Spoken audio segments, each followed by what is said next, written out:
Welcome to this NPQSL information webinar, which is designed for teaching leaders, secondary and primary mastery programme participants who have registered for the National Professional Qualification for Senior Leadership, the NPQSL. My name is Luke Ison, Associate Dean with overall responsibility for the Teaching Leaders Primary Mastery Programme, and I'm joined by my colleague Anne Barnett, Associate Dean with overall responsibility for the Teaching Leaders Secondary Programme. We hope you find this webinar useful and informative. During the course of this webinar, we aim to provide you with further information relating to the NPQSL qualification as a whole, to explore the NPQSL project in more detail, including the content areas and leadership behaviours, as well as the specific assessment requirements. And we also will receive advice from our lead NPQSL assessor on how to maximise your chances of success in your NPQSL assessment submission, including some of the common challenges and misconceptions participants face and how to overcome them. We'll be joined by Sharon Henham-Dale later in this webinar. So the webinar is designed to complement the resources you will have received already via either Canvas for our Teaching Leaders Primary Mastery colleagues or My Ambition for our secondary colleagues. We therefore strongly encourage you to refer to these resources throughout your NPQSL journey, both in the planning and implementation of your project and during your assessment write-up. So let's begin by exploring the NPQSL at a relatively high level before proceeding to delve deeper into the specific project requirements. As a reminder, the NPQSL supports the professional development of aspiring and serving senior leaders. By completing the NPQSL, you will develop knowledge and skills across 6 content areas, which set out what an effective senior leader should know and be able to do. We will explore these content areas in more depth shortly, and Sharon will add further clarity when she provides some key recommendations for how you can successfully evidence these in your final assessment. You will also have the opportunity to develop 7 key leadership behaviours, which set out how an effective leader should operate. Again, we will explore these behaviours in much more detail shortly. And by completing a final assessment that evaluates your capability against the knowledge and skills set out in the 6 content areas above.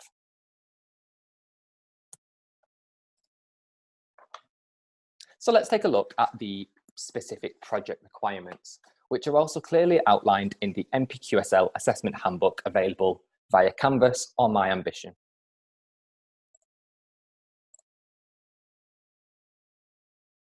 As part of your NPQSL, you are required to lead an improvement project across your school, lasting at least 2 terms to reduce variation in pupil progress and attainment, which constitutes Part A, and to improve the efficiency and effectiveness of teaching, Part B. We will differentiate between Part A and Part B of the content area shortly and provide some clarity on what is meant by across your school, or in other words, a whole school project. You are also required to submit a project write-up, otherwise known as your final assessment, which focuses on addressing the specific elements of the mark scheme criteria. This should cover the design, implementation, and evaluation of the project. And you will submit all supporting documents as evidence to support your write-up. Supporting evidence must be concise and directly related to your project and corresponding assessment criterion. These documents are compulsory. Failure to submit one or more of these will result in a fail. We'll talk through these supporting documents later in the webinar, but to take one example, the risk management plan. So if, for example, you have determined that your project carries very few risks, and you therefore wonder whether or not you need to submit a risk management plan, you must still complete and submit this as part of your final assessment, which states that risks have been carefully considered and analysed, and also includes any mitigations, no matter how low likelihood or indeed how low the impact risks may be. That plan must still be submitted as part of your supporting documents.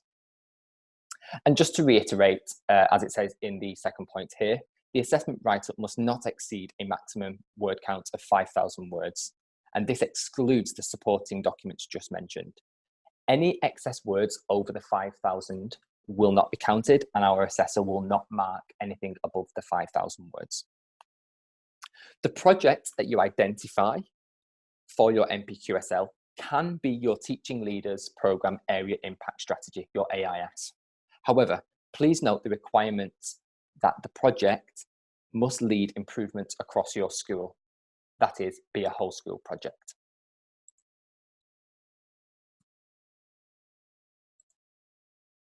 But what exactly is meant by a project across your school? This is often a question we get asked.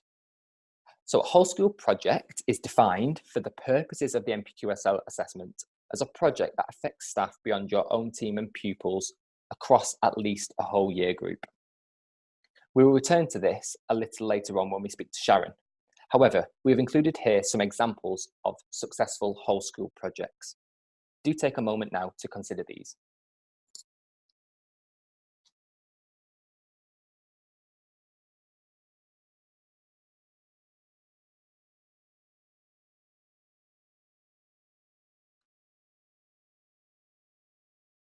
When considering your project, you may also wish to consider initiatives or other projects that you are delivering as part of a wider trust and/or academy group.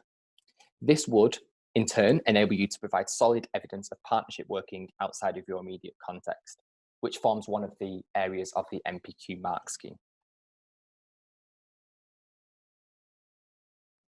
The key question we therefore recommend that you ask yourself when identifying what would constitute a successful whole school project is the following. How will this project enable improved progress and attainment for a significant number of pupils and in turn reduce variation within my school?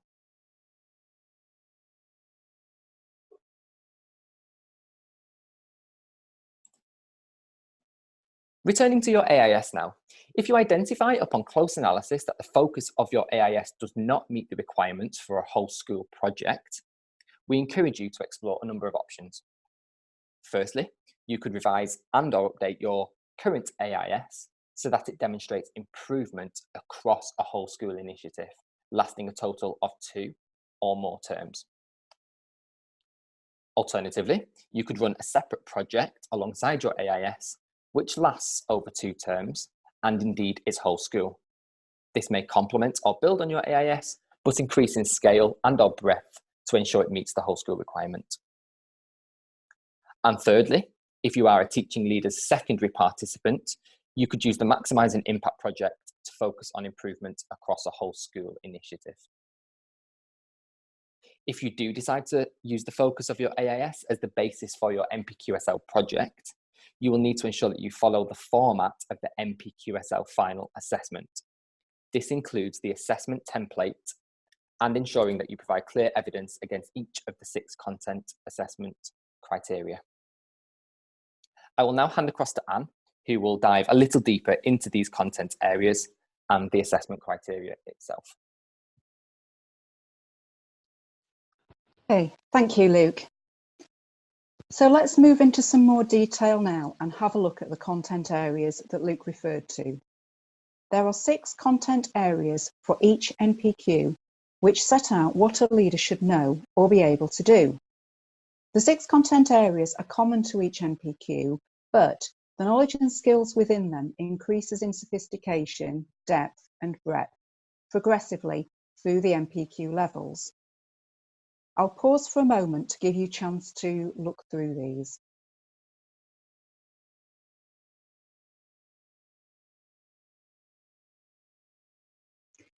As you can see, each content area is specifically marked to be part of either A or B of your project. Furthermore, each content area is broken down, as we can see on the next slide, into subsections. So here you can see the different subsections that relate to each content area, and each one is numbered, and we will refer back to some of that numbering as we go through.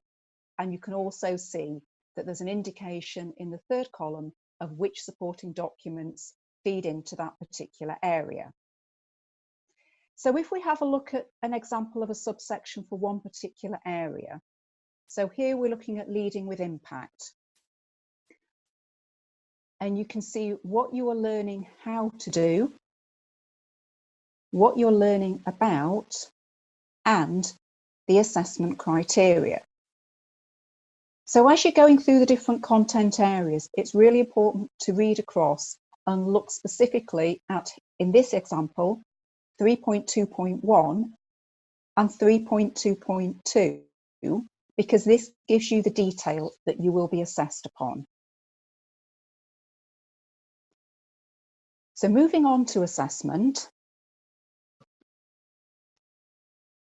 each criteria has a range of marks that can be awarded, ranging from 0 to 2, where 2 indicates that you have fully met the criterion and 0 indicates that no relevant evidence has been provided.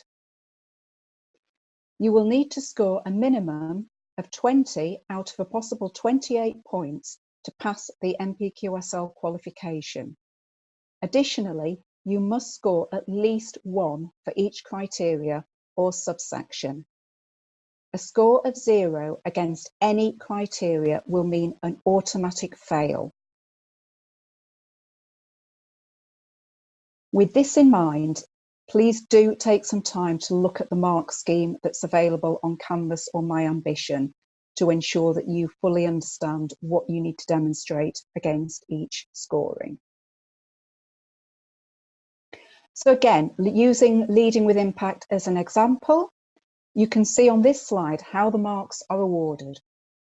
So if you have a look at 3.2.2, you can see that one of the key differentiators between a score of 1 and 2 is demonstrating that you have considered communication plans and techniques undertaken by other schools and applied these to your own. So again, be very, very clear on what the differences are here, because however good a communications plan you put together, if you haven't looked at the campaigns and techniques used by other schools, you won't score 2 marks. So the detail is critical here to make sure that you are very clear what you're doing. So that's the content areas. Moving on to leadership behaviours. As well as the content areas across the NPQSL levels, there are 7 leadership behaviours common to each NPQ level, which set out how the best leaders operate. And again, I'll pause for a moment so that you can read through these.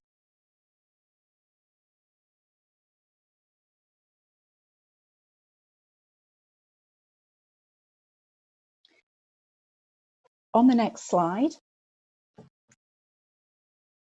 just to confirm here, that one thing that you will find helpful is to return to your leadership competency framework, the 360 that you completed as part of the programme, to identify your areas in strength and development from when you join the programme, and think about how your project will allow you to develop these further. You will not be formally assessed or scored through the project and assessment criteria on the leadership behaviours, but we do strongly encourage you to evaluate these and plan how you'll develop. So just to be really clear on this, we're not assessing you on those behaviours, but it is worth your while to go back and look at how you're developing those. So we're now going to take a look at the submission documentation. All the documentation that you need to submit for your assessment is in Canvas or My Ambition. And I'm going to go through these in a little bit of detail now, just so that you're clear what each document requires and what we've provided for you. So on this slide, you can see we have a write-up template and then a number of other documents. Most of these documents, we either provide a template for you or we provide an exemplar which you can use, apart from Appendix B and C, which are your raw data analysis and pupil performance data. and I'll explain a little bit more about that moving forward. So let's have a look at the assessment write-up template. You can see here that the template we've provided for you to write up your project sets out, first of all, the detail that you need to give in terms of your goal. So setting out clearly what it is that you are aiming to achieve, your name, your school, your word count, and just going back to what Luke mentioned, please be careful that you do stay within word count because anything over and above won't be marked. And then we've listed the supporting documentation just so that you can check through and make sure that everything has been included and which page number that will be on. So looking a little bit more at this is how you will actually complete your template. So what we have done now is we've divided up the document into the individual assessment criteria so that as you go through and complete your evidence, you're doing that against the criteria that are being marked. We hope that by organising it in this way, it helps you to be really clear about what you're addressing and how you're meeting the relevant criteria. In addition, it's also helpful for the assessor because it means they can very clearly see which content area you're addressing. Just to note, we have recently updated the template. So if you've had a look at resources previously, you may have seen a template that looked slightly different. So to be very clear, the one that you should use is the one that looks like this. A general point of advice, when you're writing up, we do recommend that you write in the first person.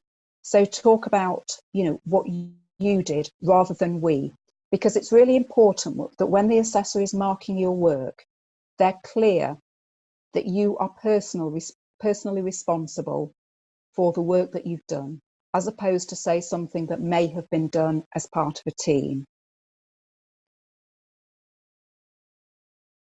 So let's move on and have a look at the supporting documents and templates. In addition to the project write-up template, you also need to submit the following documents as referred to. All of the supporting documents are compulsory, and failure to provide any of them will result in you failing assessment. So this is an example for the project plan. This is an example. We don't require you to submit it in this format. What we would recommend is that you use the format that you would typically use in school if you were undertaking project planning. However, we do provide an example and you're welcome to use this if you prefer. What's important about this document is that it should set out what you're aiming to do, so what your objectives are, who will be involved in the implementation, any actions to be taken, key review dates, and progress made. And it is a working document, so please do keep returning to this and updating it as you work through your project.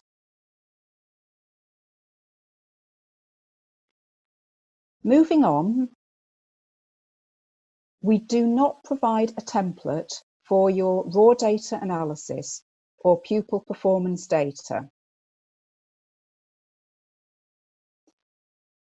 The reason for this is there are no set requirements for what data you provide, as this will be very specific to your own project. What you should bear in mind is that it needs to show that you have reduced variation in line with your intended outcomes and allows you to fully evaluate the impact of your overall project plan. So again, there is no template and no exemplar for this. It's literally whatever data you need for your particular project. Moving on to your sponsor comments.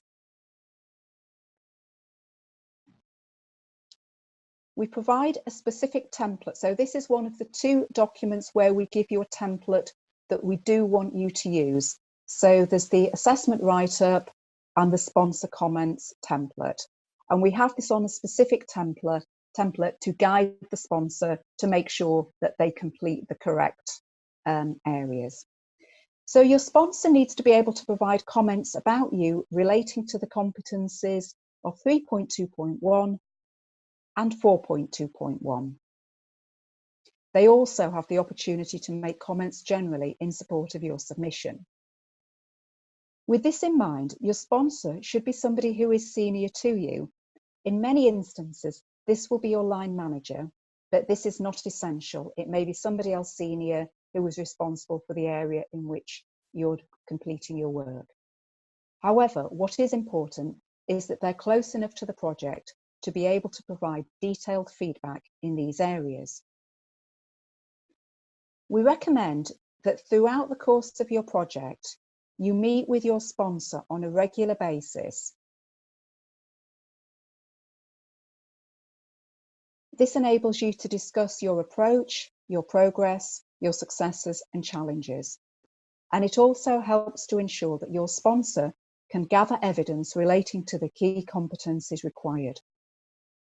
We also recommend that you think about other key interaction points, for example, meetings which you are leading as part of your project, which will further support the sponsor to gather the required evidence.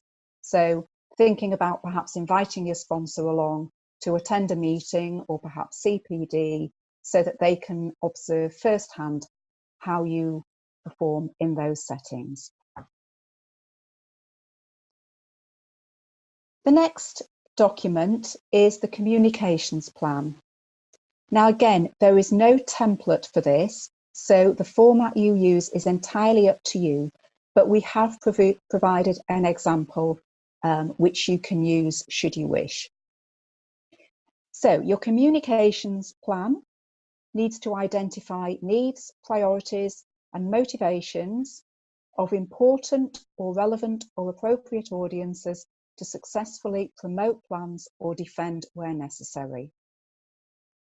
To get maximum marks, you should also consider the benefits and risks of communications and campaigns used by other schools and apply these to your own plan. So think here about who you will need to communicate with, what you communicate, how and when you will do this. And again, please remember this is a working document, so revisit it as you work through your project. You also need to submit a business case. This is another document where there is no set template, but we have provided an example if you would find this useful. We do recommend, however, you use whatever format you would normally use within your school. The purpose of the business case is to carry out an analysis of value for money or the cost effectiveness of different options to deploy resources across a school. Again, using the most important, relevant or appropriate techniques for specified contexts to assess efficiency and effectiveness of different options in achieving school priorities. So I'll just give you a moment to look at the example that we've provided. So it's really thinking about what are the different what are the different options you have for tackling this issue? What are the costs of the different options? And how have you actually arrived at your chosen solution? With the business case, remember that it's not necessarily the cheapest option, but it is being clear why you selected the option that you've chosen.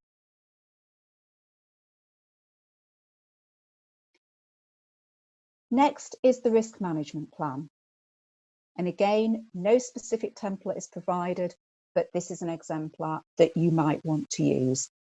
Preferably use the format that's preferred within your school.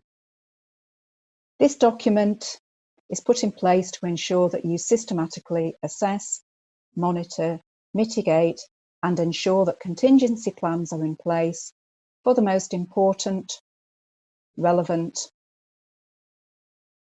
and appropriate risks. In putting this in place, please make sure that your monitoring activities and the frequency of these are proportionate to the most important risks. So it's really thinking carefully about how big is a risk, how often do you need to revisit it? So you don't necessarily need to review every risk with the same frequency. It's about looking at those in detail and thinking about which ones need revisiting and which need revisiting on a less frequent basis. And as Luke mentioned earlier, even if you feel that your project is very low risk, you still need to ensure that this is documented and monitored as above.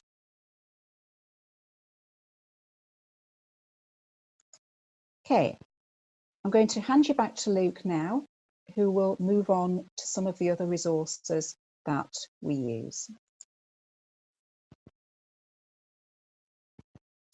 Thank you, Anne. So whilst we have covered a substantial amount of the curriculum content you will need for the NPQSL as part of your Teaching Leaders Secondary or Primary Mastery Programme curriculum, you will need to use the additional reading resources supplied, along with other relevant reading that you may find useful. We have provided these additional reading resources as well as guidance for completing the qualification. Our secondary colleagues can find these on My Ambition. And for our primary colleagues, these will be released in the spring term and made available via the NPQSL folder on Canvas. As a reminder, please do consult the NPQSL Assessment Handbook, which provides full details on all the requirements discussed during this webinar and aims to answer some of the questions that we commonly get asked.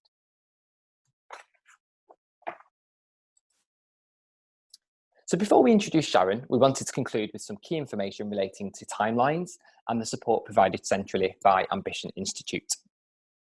All providers of the NPQSL must ensure their participants submit their final assessment within 18 months of registration for the qualification. For both TL secondary participants, cohort 18, and our current Teaching Leaders Primary Mastery participants, cohort 19, the 18-month deadline for assessment is the 1st of March 2021. So please do make a note of that date in your diary.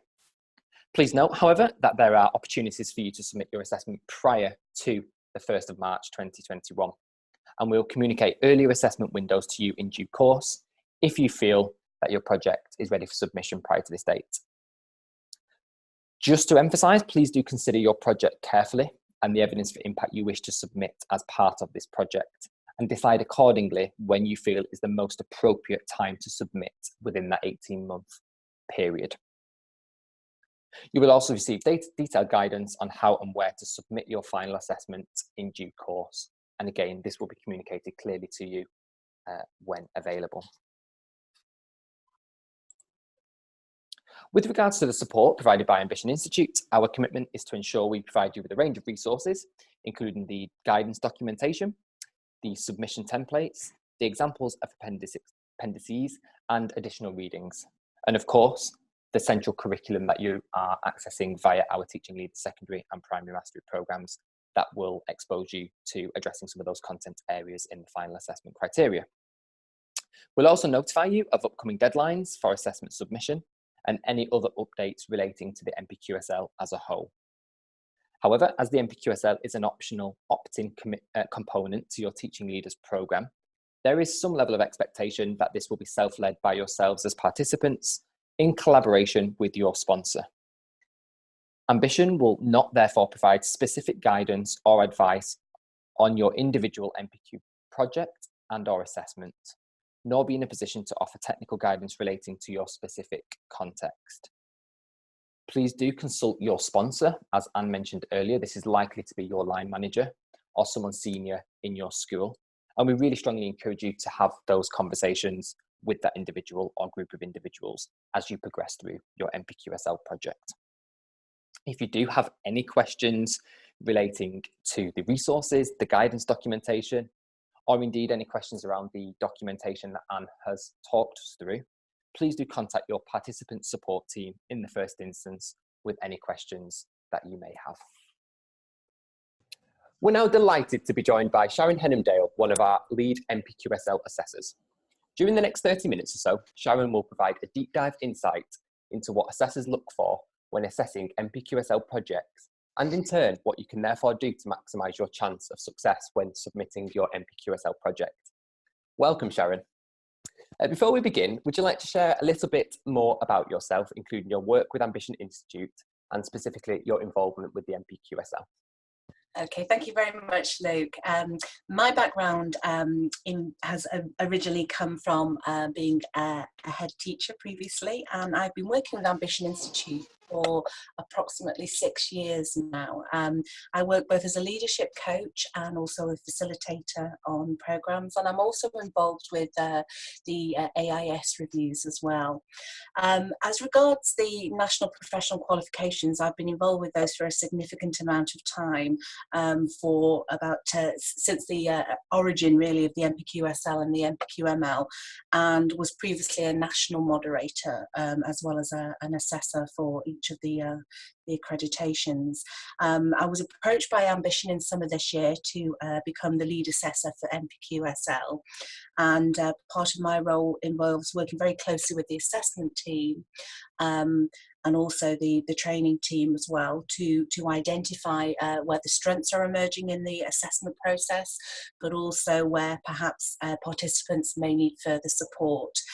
So very much looking forward to working with you today, but also to share, I hope, some really useful expertise and some strategies and things that participants need to be aware of in order to really put together a very rigorous NPQSL submission form.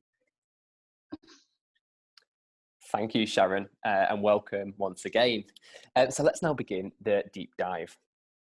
So Sharon, could you begin by giving us a little more detail about what constitutes a whole school project? And can you give some examples of successful whole school projects from your experience? Certainly. I think this can be quite a tricky thing sometimes for participants, because depending obviously on the size of school or the size of department, we talk about a whole school project. The difference, I think, particularly to make it really clear for the NPQSL is that within if you were working at an NPQML level, you would be working on a project that involved your team and perhaps a certain number of cohorts. The NPQSL needs to be a whole school project, so there needs to be evidence of strategic whole school leadership. So it's looking at something that has significant impact over a large number of pupils. If you obviously are in a single form entry primary school, the expectation would be that your project would significantly be looking perhaps across early years, year 1 right up to year 6. For larger schools, again, depending on the number of cohorts, you may be looking particularly to key stage, or perhaps even again going into that sort of across the whole school as well. And at secondary level, certainly, again, depending on the kind of the size of department, but it needs to have a significant impact on a number of students, and it needs to be something that's perhaps identified also as part of a whole school development plan, something that is a priority for the school. So it's having a clear understanding about how the project and what that focus from the project is, and how that kind of is appropriate. And I think that's where it's really helpful to discuss your overview for your project with your sponsor before you begin, because they're the person who's best placed to really advise you about the appropriateness of that, but also to have a look and skim the assessment criteria, particularly to make sure that you're getting a real feel for the evidence that you're required to submit. If there's a certain element of your project or assessment criteria that isn't being covered by that, then that might enable you just to reflect and consider, you know, if your project is going to be a whole school, if it's reaching those kind of key requirements as well. So to give you an example of some whole school projects, you know, starting perhaps with primary, one of the things that may be looking at is ensuring all children in a particular key stage make good progress in mathematics from their starting points. It may also be that you're improving the progress of pupils working at above age related expectation, and reducing gender variation in reading attainment. It may be that you're looking particularly at study skills for learners in particular with regard to metacognition, and that could also be something that would be a very useful project at secondary in terms of preparing learners for the kind of key study skills that they need as well. So it's again identifying something that may also be something that you're working with as part of a wider trust or a wider academy, and obviously that kind of project also would give you some good evidence of partnership working outside of that. So it's something that's significant in terms of looking at progress and attainment, but what's absolutely key for the SL is it's about how it reduces variation, and we'll come back to that shortly with regard to certainly looking at the data analysis and the evidence that you need there. But I think that's a really key question to ask when you're identifying what could be a successful whole school project, is asking yourself that question: how will this reduce variation in my school? And that variation, obviously, identifying that will come from your data analysis. Certainly as well at secondary level, some really kind of impactful whole school projects may be around introducing coaching and mentoring across a department, maybe around introducing homework strategies beyond the department and perhaps across a year group and across different subjects as well. And again, I think coming back to what we were saying, key for that is looking at the kind of evidence that you are identifying that's giving you the rationale for your project, and then thinking about impact. And I will stress impact a lot throughout the webinar. It comes back to the impact that your project, you hope to have with your project. You know, is that going to be something that's going to make a difference across your school and for a significant number of pupils?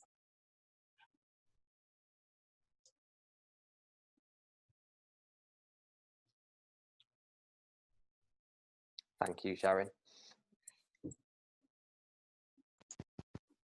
So looking at the content areas that make up the NPQSL, what would you say in your experience are the areas that participants find difficult to evidence in their assessment?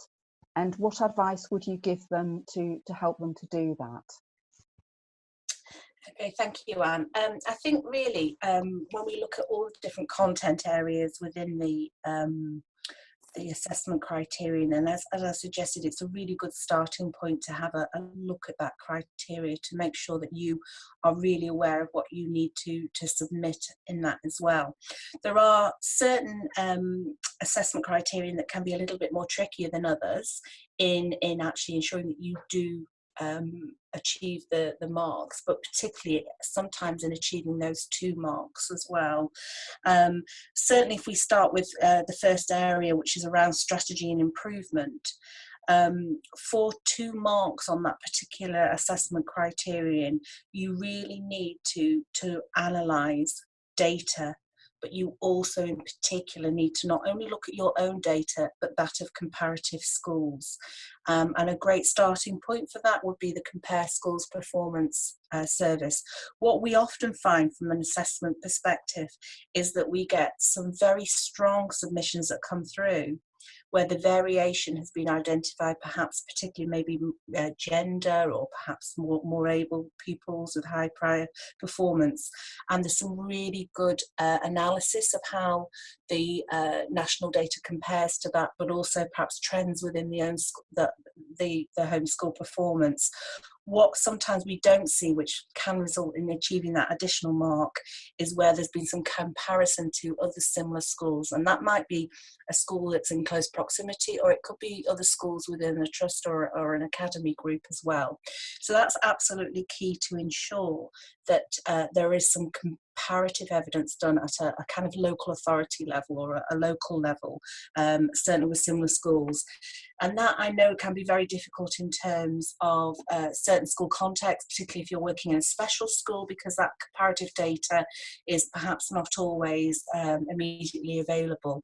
And in those sorts of instances, I think the important thing is to convey in your submission that you have considered that, and perhaps you have perhaps in some ways considered how you might be able to explore obtaining that. But if it has been difficult to analyse and you've only got some of the national things to refer to, then it's important to kind of make that clear as well.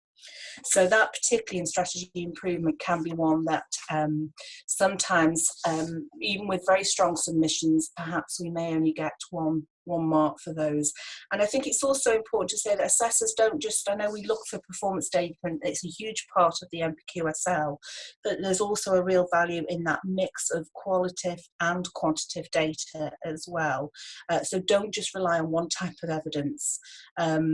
It's what you actually do with that evidence that's important. So it's talking about what that actually tells you about what's happening in your school as a starting point, but also about the monitoring and the implementation of your project and evaluating the impact of that also. In terms of continuous strategy improvement, the other one that is particularly it can be done quite strongly, but again, just a small mention that you need to be very clear about is how you have used change research, but importantly, how you apply that to the design and implementation of your plans. So you might refer to the work of Cotter, you might refer to the work of Lewin and other theories and research that you've come across as part of the course. But what's really important is that you talk about what that has meant for your practice, and it's that key word, evaluate. So it's not just providing a descriptive commentary of what Cotter's work was involved in Cotter's work, it's what you actually did with that, and you need to align it with your implementation of your project and how you're going to identify that that's enabled you to bring that change into your school successfully. So it's about applying that understanding of what you've evaluated to your actual written project as well.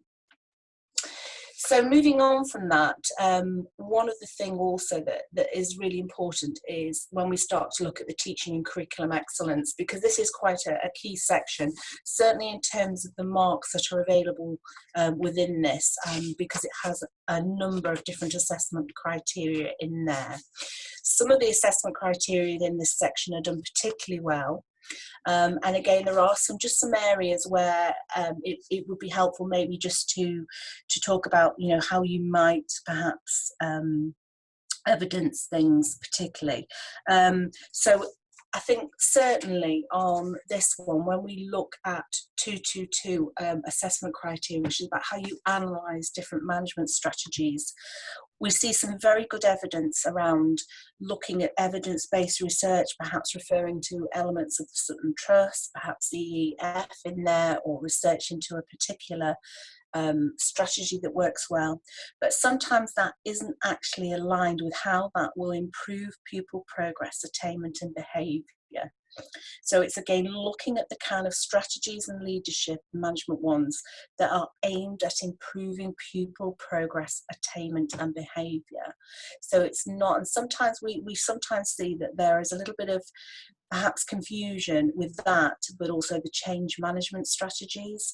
Now, whilst both are obviously very important, it's really clear that this one is really focused on pupil progress. So what strategies have you adopted, and what's the evidence and the rationale for that tells you it can make a real difference to learners. So it's in the teaching and curriculum evidence, everything needs to really come back to learners in terms of impact on there. The other area under teaching curriculum excellence that again is often quite doesn't score highly sometimes is 224, which is about exploiting opportunities to develop and grow the school curriculum. Again, what's very important in here is that we often see a lot of evidence around how the project or the improvement task has made a real difference to the curriculum. But one of the key elements of that to score the 2 mark is that you need to analyse research into an example of a curriculum development approaches. So you need to be looking to see in your particular, if you're focusing on a particular subject area, what is the research telling us about curriculum development in English at the moment? What's it telling us about maths or geography or humanities? So spend some time really having a look at what's out there at the moment that tells you that makes an effective curriculum.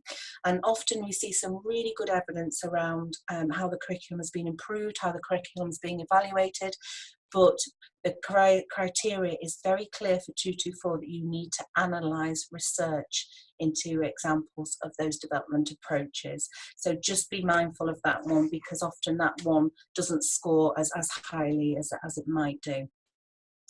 Moving on to the kind of next assessment area, leading with impact. The area on here, the assessment criteria on here again, which can sometimes not score so highly, is 322, which is around designing and implementing a communications plan. And you will have some support for what that communications plan should look like.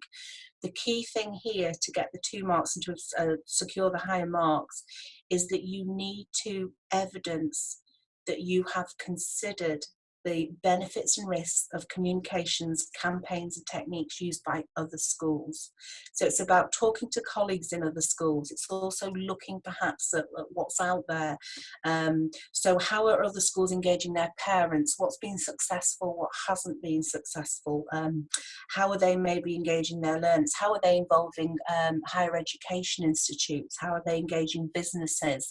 What kind of things work really well in terms of keeping people informed and those stakeholders, but also sometimes what could be the challenge there as well. And that's really something, again, if you're looking at the assessment criteria for all of these, you will see them. They are very sort of clearly outlined on there, and it's just ensuring that you're covering all these particular elements as well. In working with partnership, which is content area 4, assessment criteria 422 is about evaluating the effectiveness of partnerships in terms of pupil progress and attainment.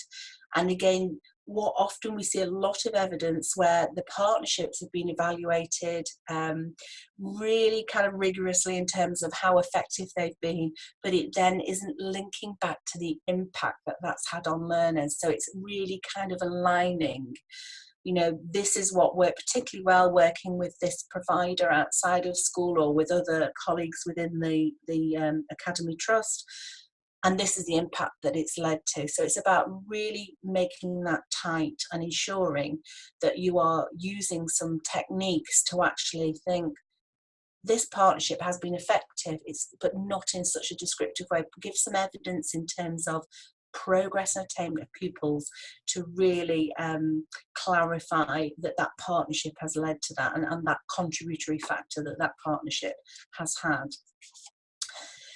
Moving on to content area 5, I think this is the area that perhaps causes the most challenges at the moment currently with, you know, I think on a national scale with regarding NPQSL assessment, because I think often there is perhaps looking at the assessment criteria, quite a few elements of each of these that are missed. And again, there are some documents and things that are now sort of going to be available to you to support you with that. The key thing really with this one is, again, because it's an NPQSL, it's about strategic whole school impact. And as part of whole school strategic, there is that necessity that there is some understanding around how the resources and risks in school, what they look like. And the big challenge for schools at the moment, obviously, is around funding and value for money and cost effectiveness. And we really do need to show in 521 in your business case how you are approaching your project as cost effectively as possible. And that means considering before you even begin what perhaps the different options might be. So it may be that you have identified there's a particular resource or strategy that you wish to implement, but it's really important to show that you have considered other ways forward and actually how cost effective they've been. And your preferred option may not be the cheapest option, but in terms of its cost effectiveness, it may be the one that has the most sustainable impact.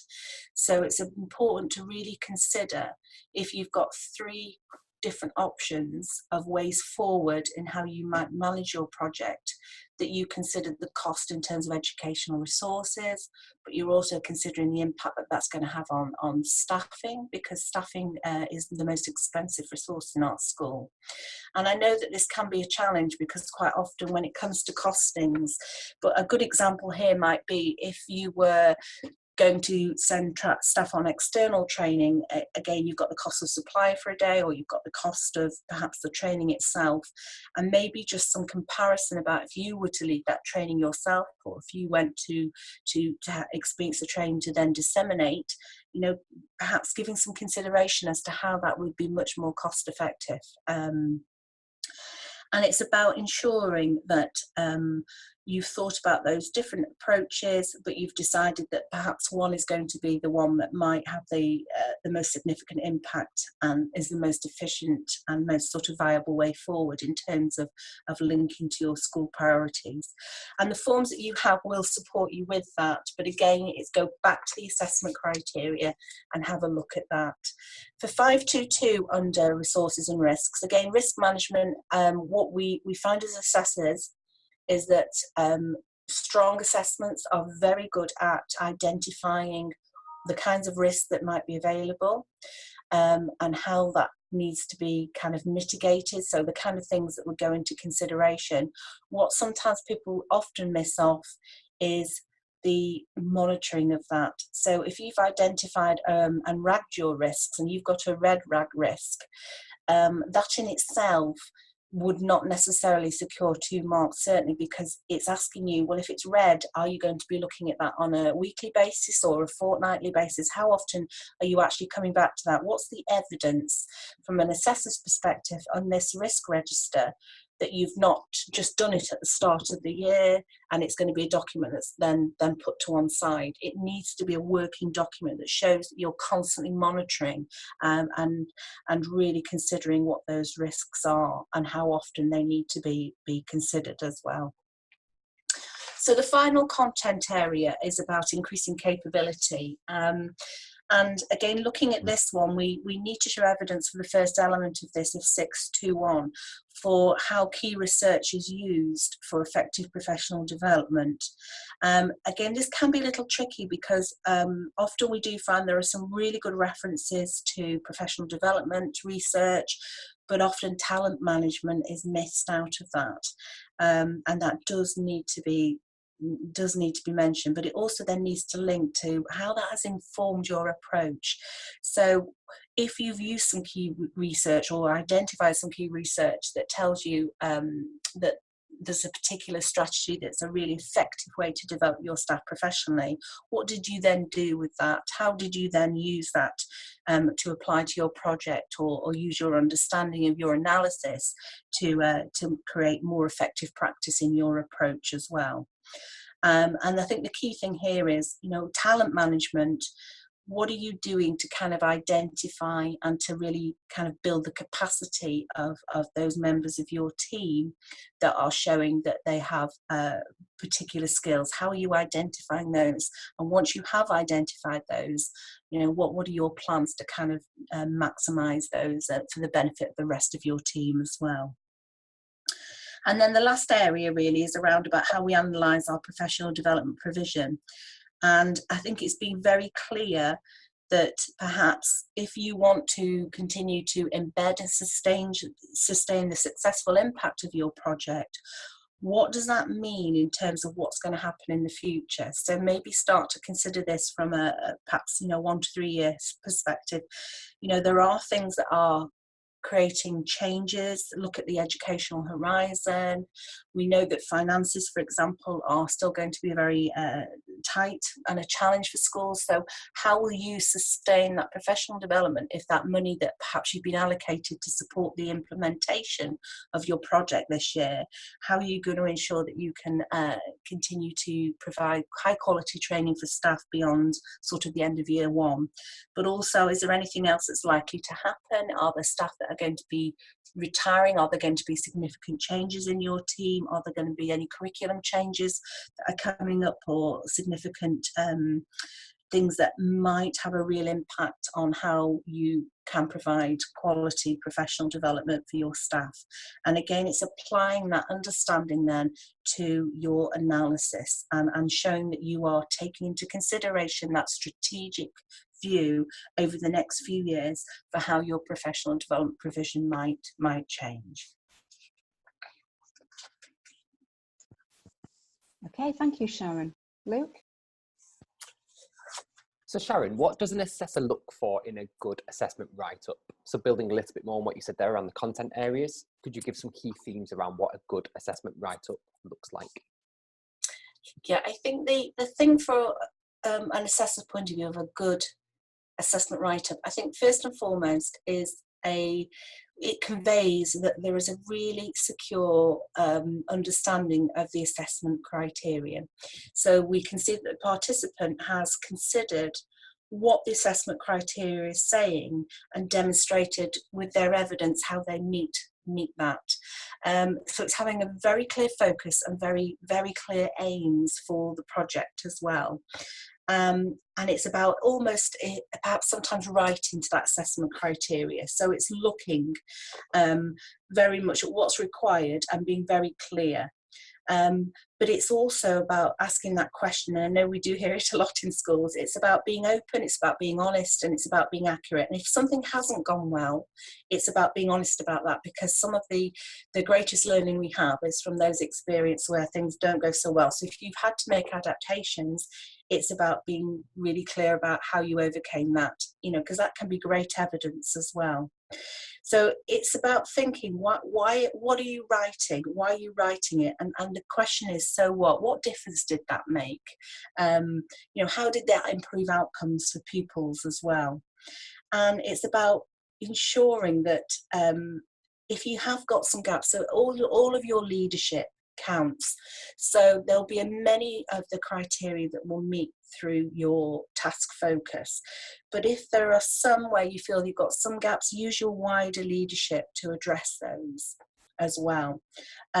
Get your work review before you send it in by somebody who knows that, whether it's your sponsor or somebody else, just ensuring that somebody is able to kind of look at that assessment criteria and to look at that. So in some ways, it's about being very clear about the impact.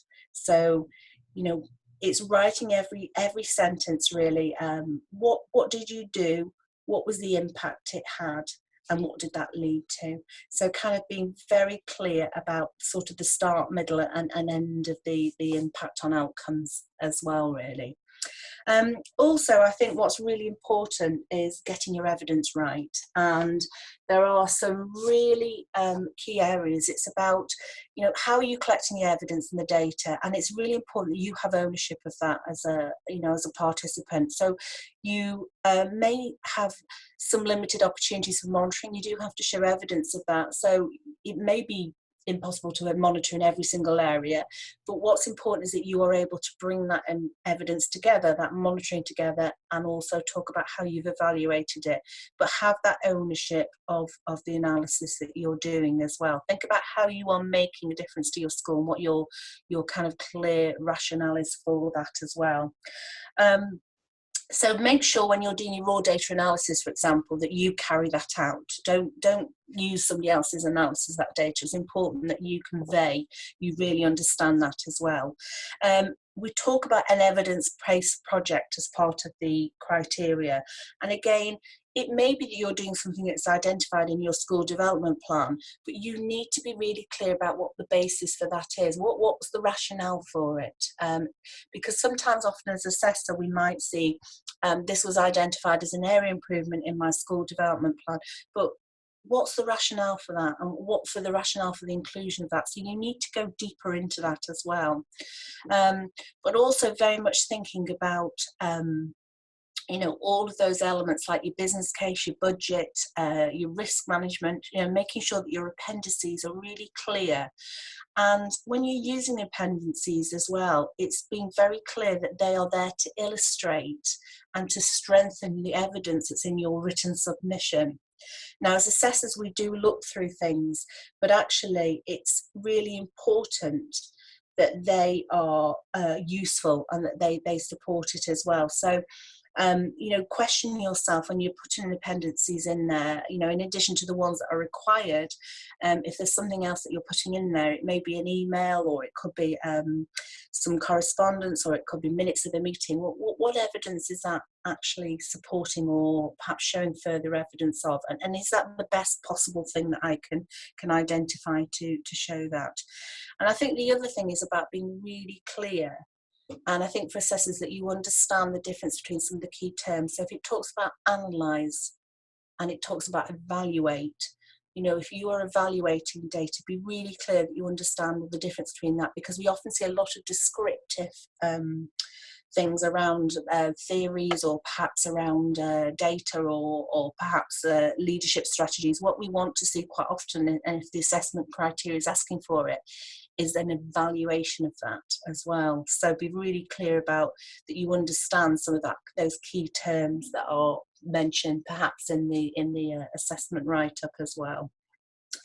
And I think really it's about ensuring that you keep everything coming back to that impact on pupils, that you relate back to different parts. So if you're writing it under each of the criterion, then it's also sometimes recognizing that there may be some overlap sometimes, but it's kind of holding the thread throughout your submission, so that there's what's conveyed to the assessor is that there's been some really careful consideration prior to you starting your project about what it was that you were going to do, that rationale for it, how you thought about the implementation of that, then how you undertook it. You know, what was your starting point, your baseline? How have you put things into place and taken into consideration the relationships of your staff to really kind of get the full engagement? You know, what about the other relationships with parents and governors and the wider stakeholders? You know, how have they again also supported that implementation and delivery of your project? But it's also thinking across all of this that you've got a really strategic overview. So when it comes to that evaluating the impact, you're not just evaluating where you are at that point of time, you're also starting to think further ahead as to what the implications are going to be of the future going forward as well. Thank you, Sharon. That was great. Anne, over to you.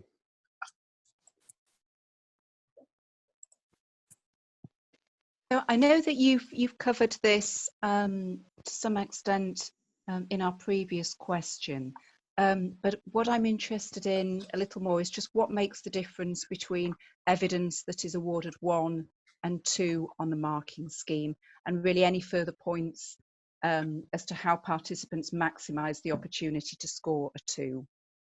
Okay, thank you, Anne.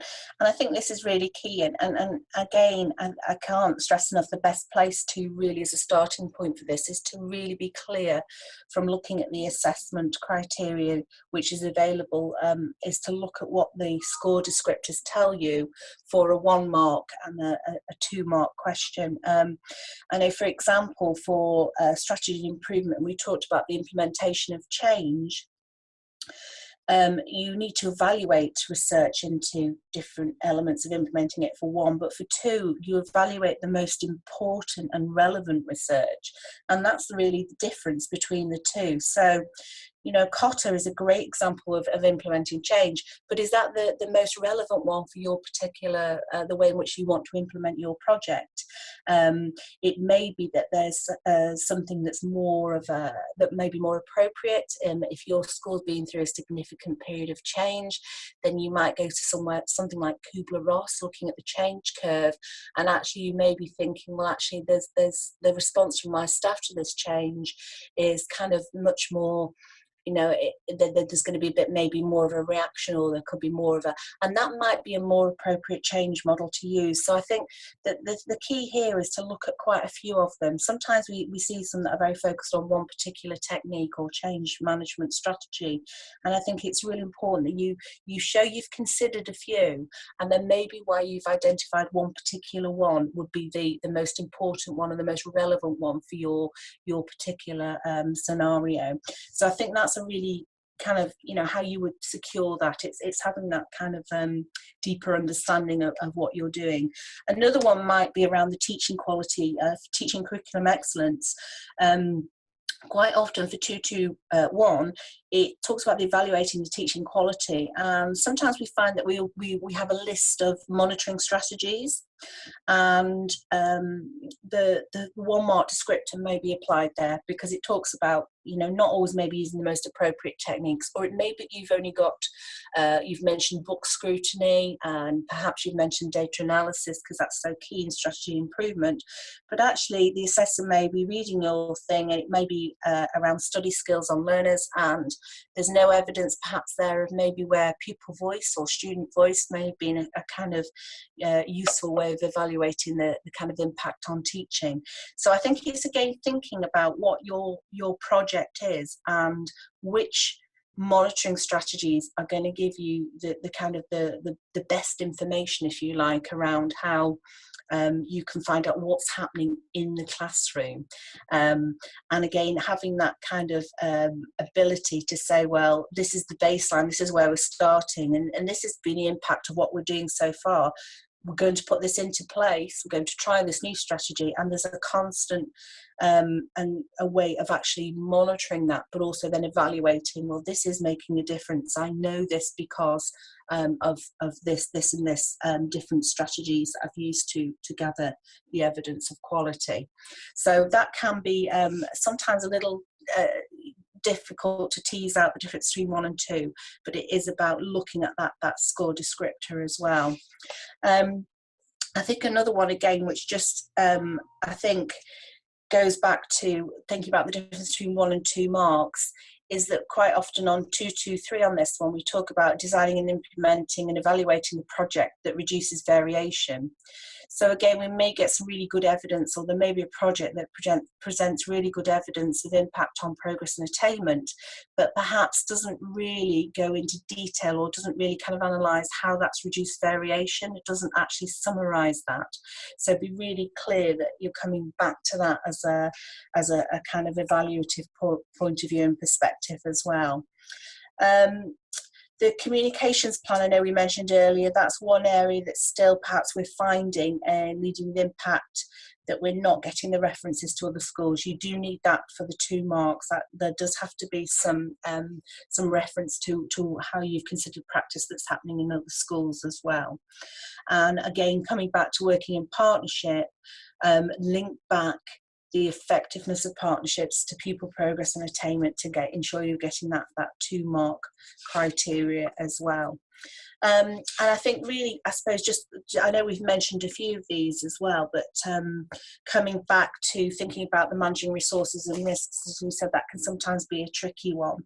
Look at the score descriptor for 2 marks, and it says very clearly that your monitoring activities are really proportionate to the nature of the risks identified, and that is your 2 mark. If you've got that and you plan in place, you'll see quite clearly on the score descriptor for 1 mark, for example, for that particular one, it says the monitoring activities are not always systematic or proportionate to the most important or appropriate risks. So it is really useful to use that assessment criterion and look at the score descriptors, because I think that really will give you some clarity on what that difference is between the evidence that's needed for a 1 and for a 2, and it is there to help you. And you know, that is really how you can best maximize your opportunity, is to kind of proofread your work, look back at the 2 mark score descriptors, and actually just, I might ask yourself the question, have I done that? Is that included? Have I actually answered that? And again, getting somebody else to review it and to give you feedback if you're not sure on that particular one. Okay, thank you. So Sharon, are there any common mistakes, pitfalls or misconceptions that participants face in their assessment, and how can these be avoided or overcome? I think sort of the common mistakes I think I've touched on earlier is sometimes, I think, around just being really clear about the differences between the evidence that you need, certainly for thinking about how you're evaluating research into leadership and motivation, and the difference between that and the one that comes under teaching and curriculum excellence, which is about how you analyse different strategies aimed at improving pupil progress, attainment and behaviour. Because it may be that sometimes we see that there's a lot around that teaching curriculum evidence that's written around motivating others, and that actually is more to do with your leading with impact. This one is really focused on your leadership of pupil progress, so that can be a common mistake as well, really. I think sometimes in the pitfalls as well, it's the use of the appendices, and we mentioned this earlier, it's about, you know, ensuring that you are really clear about why you're including those in addition to the required documentation, and also thinking about you know, sometimes that if you're looking at an assessment criteria, you know, just check that you are not misinterpreting that, you know, there's nothing that you're missing out, so that you can really evidence each element of the criteria carefully as well. It's about telling the story of your leadership, and I think it's sometimes, I think we have those elements of people saying that this happened. Don't be. I think a common mistake, sometimes a pitfall, is that people tend to not be talking enough about what they've done and the impact that they've had. So it's about being in the first person, and really, you know, as a leader, assessors, we want to know what you've done. You know, how have you made a difference in your school? And I think sometimes we see a common pitfall might be people can be too modest in their submission because they perhaps don't talk enough about the impact that they've had as a leader as well. I think also talk to your sponsor, you know, chat to them about the kind of things, if you're looking at your evidence, that you would perhaps, if there's something that you identify, or you maybe identify from your 360, or something that you are getting feedback that is a real strength of yours, you know, really getting your sponsor to kind of take those sorts of things into consideration, but also kind of keeping them informed throughout, because their supporting evidence can really support the evidence that you've put in there as well. The other thing to bear in mind is, even if your sponsor has put evidence for those two key areas, which is your working in partnership and leading with impact, if they've given you evidence for 311 and for that element of 4, you still need to, as a participant, put some evidence in there as well. So don't just leave it all to your sponsor to cover those sections. And there's nothing to stop you including things about your partnerships and impact of that in your work as well. But it's also around thinking, you know, it's about how you're changing people in your organisation. How is your leadership having an impact on others? Because actually that's what's also changing impact and outcomes for learners. So there may be some evidence there about how you work with the children, but what's important here is about how it's NPQSL, how you are leading others to really make that difference for them as well. But also, what are you doing with your evidence? Because a good example here is statistics. They don't, you know, we may get some great data, but they don't make a child a better learner. So what other things, what are you doing with that statistics that might help as well as, and also thinking about, just thinking, you know, that key thing about what is it you've done, what impact did it have, and how do you know that? And again, be the leader, be very clear about, you know, how you are making a real difference. Thank you, Sharon.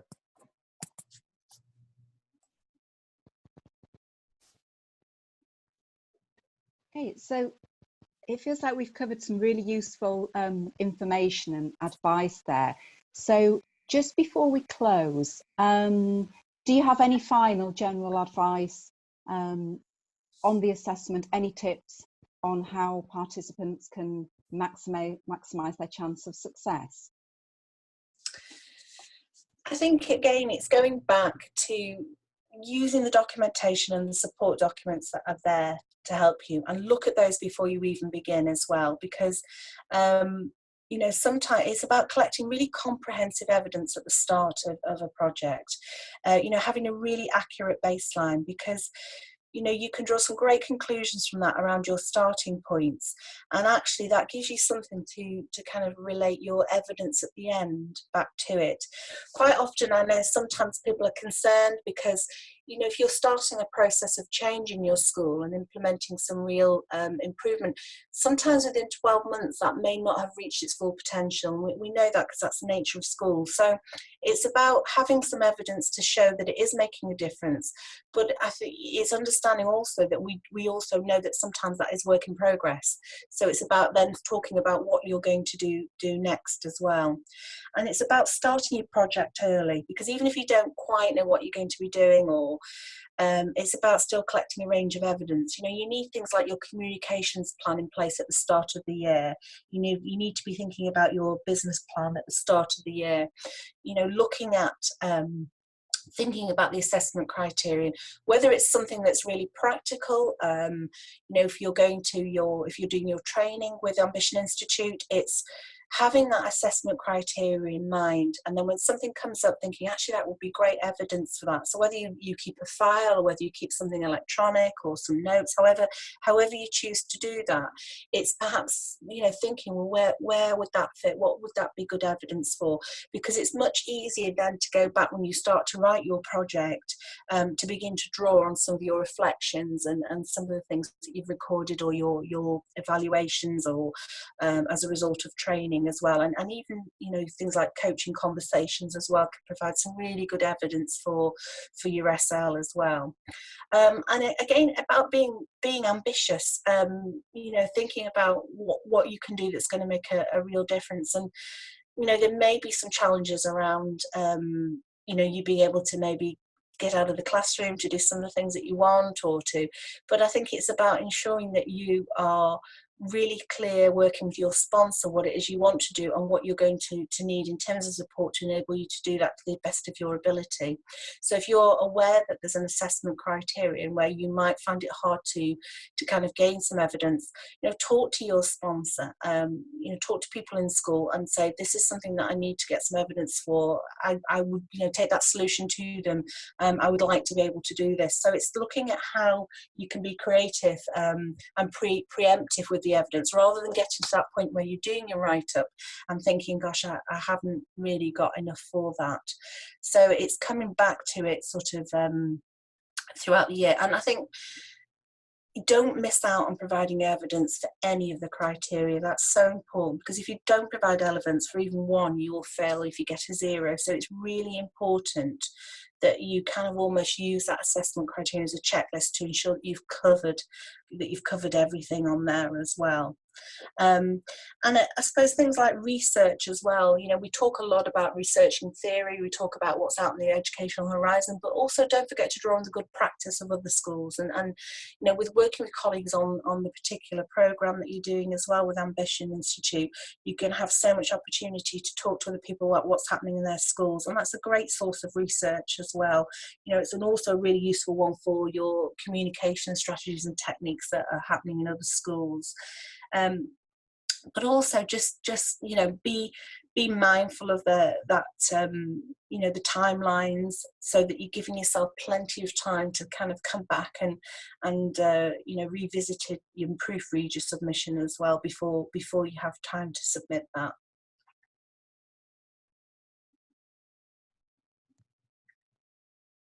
Okay, thank you for that. Before we close, I just want to say thank you, Sharon, for taking us through that. I think it's especially helpful to hear this from the perspective of an assessor and from somebody who is seeing completed assignments on a regular basis. So I hope that listeners have found that particularly useful. Before we finish, just a couple of reminders. All the resources that we've been talking about today are on Canvas for primary colleagues and on My Ambition for secondary. So please do access those. Make sure that you know where all the documentation is. And as we've said, take the chance to, you know, certainly start off by reading all the content areas, the marking scheme, and thinking about how your project can enable you to demonstrate all the evidence that you need to. Finally, if you've got any questions at all, please get in touch with your participant support team. They have access to the resources and will be more than happy to support you with any requests that you have. And on a final note, thank you for listening and goodbye.